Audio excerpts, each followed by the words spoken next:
Bagaimana kalau kita simulasikan pandemik perang melawan corona? Secara perhitungan sederhana dengan melihat apa yang saat ini menjadi pilihan pejabat negara. Menurut saya secara pribadi, nggak bisa perang dengan pandemik COVID yang hanya memakai dua orang saja, yaitu Menko Saurus dan Mega Bintang urusan keuangan. Nggak bisa. Ditambah Pak Polisi juga nggak bisa. Kasihan kerjanya, kasihan mereka. Ditambah Pak Presiden yang sudah pontang-panting. Kasihan, tidak bisa. Saya sedih sebenarnya melihatnya. Saya ingin bantu, sangat ingin bantu. Saya sedih dan berusaha membantu sekuat tenaga di garda terdepan para medis yang sudah bertumbangan. Gerakan kami walaupun kecil dengan kekuatan persaudaraan MMBC sudah mendistribusikan lebih dari 10.000 sanitizer dan lebih dari 10.000 APD gratis. Sudah banyak turun dengan nasi bungkus juga gratis dan kontribusi kecil lainnya. Tapi ini bukan berperang melawan pandemik, bukan. Kami sudah di rumah sejak 3 minggu yang lalu. Itu perjuangan kami. Juga relawan kemanusiaan yang lain. Ribuan sudah turun ke jalan. Namun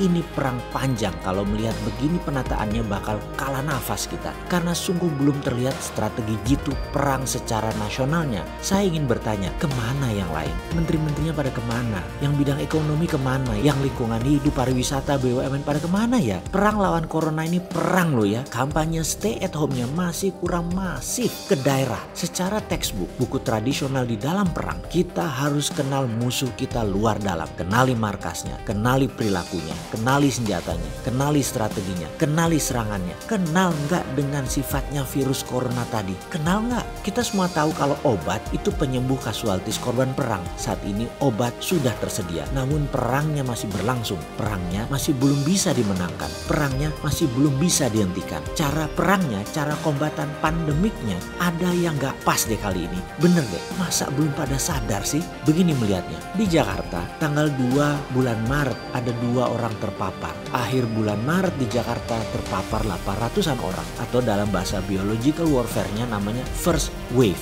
Lalu menyebar ke berbagai provinsi. Kita lihat di awal bulan April ini di berbagai provinsi ada laporan terpapar COVID. Ada yang 6, ada yang provinsinya 25, ada yang 2. Lalu apa strategi masing-masing daerah di bulan Maret kemarin menentukan apa yang akan terjadi di akhir bulan April? Strategi stay at home sudah dicanangkan. Namun 30% populasi masih bertebaran. Bahkan ada provinsi yang sampai akhir Maret baru 40% yang stay at home-nya karena berbagai alasan, dan pastinya yang terbanyak adalah cari makan. Akankah akhir April selesai COVID bisa turun sehingga akhir Mei darurat corona sudah bisa kita menangkan? Atau kenyataannya lain yang terjadi? Katakanlah tidak seperti Jakarta, dari 2 jadi 800 dalam 1 bulan. Tapi daerah lain kemungkinan bulan April besok dari 2 jadi 200. Lalu dikalikan 20 provinsi saja, di mana dianggap provinsi yang lain masih steril atau kecil. Itu sudah 4.000 korban corona. Dan Jakarta dari 800 jadi berapa? Jadi 2.000. Di akhir April